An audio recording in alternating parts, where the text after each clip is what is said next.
security of these convoys under the direct supervision of our commander and the direct protection of our soldiers, who we know are accountable, versus $2 billion that's getting spread out, and then we try to rely on lawyering up in criminal prosecutions. But that's my statement, and I know that's not the decision that you've made. But Mr. Mostek, let me read you something. According to Lieutenant Colonel David Elwell, the commander of the 484th Joint Movement Control Battalion that was in charge of overseeing and managing the host nation trucking contract in Afghanistan, the battalion didn't have the vehicles, the weaponry, or the manpower to carry out oversight. It just didn't have what it needed, and they're stretched thin. I understand that. But they couldn't travel along the Afghan roads because it would have been, in his, quoting him, a combat mission. And also, in the Department of Defense instruction issued in April stated that, quote, security is inherently governmental if it is to be performed in environments where there is such a high likelihood of hostile fire by groups using sophisticated weapons and devices that, in the judgment of the military commander, the situation could evolve into combat, unquote. And according to the Congressional Research Service, private security contractors working for the Department of Defense in Afghanistan are more than 4.5 times more likely to be killed in action than even U.S. military personnel.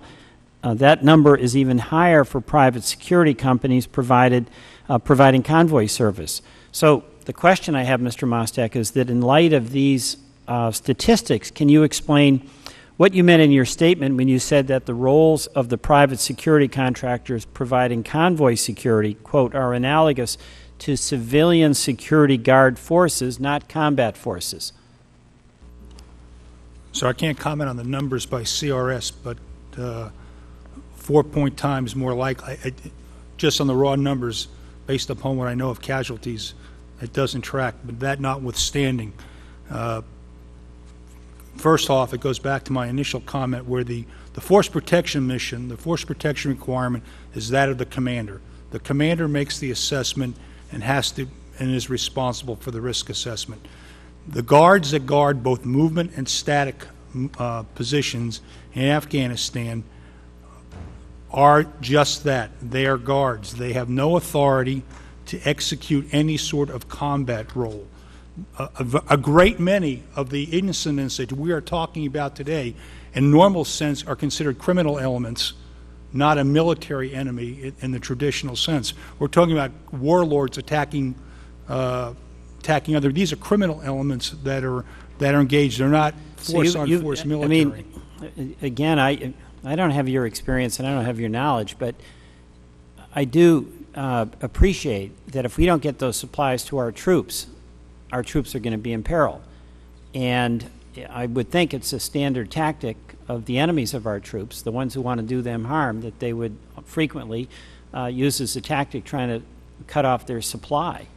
I mean, and that leads to combat, correct? It's an action. Yes, sir. It's an action.